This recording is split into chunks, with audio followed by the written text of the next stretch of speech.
I wrote this Bill of Rights for foster children several years ago.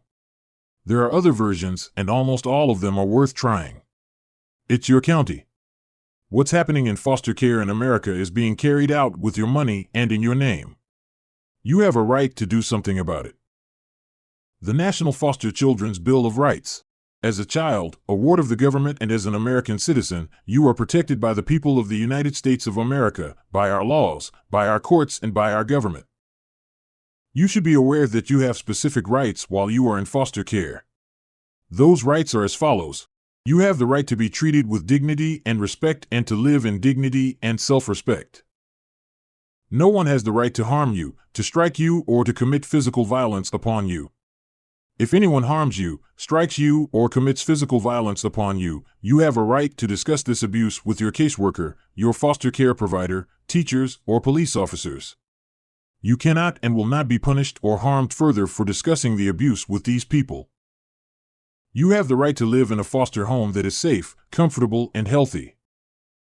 You have a right to practice your religion, no matter what that religion might be. You also have a right not to be forced to practice any religion. You have the right to attend all court hearings that concern you.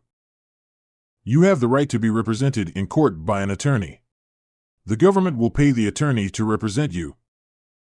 You have a right to meet with your caseworker at least once a month. The information you share with your caseworker about your placement is confidential. That is, your caseworker is forbidden by law to discuss your conversations beyond people with a need to know. You have a right to visit your family.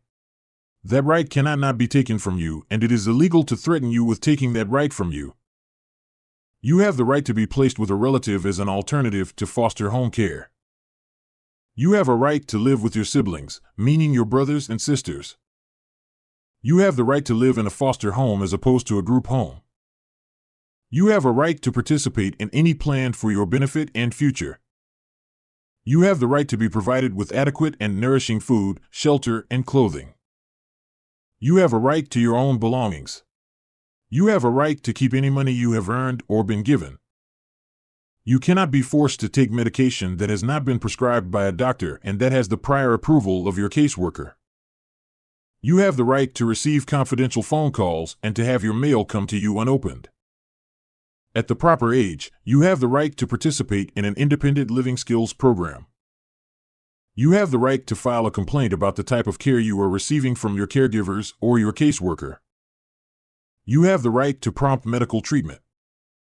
You have the right to speak to a counselor or therapist if you feel the need. You cannot be taken out of foster care without a hearing before the proper authorities.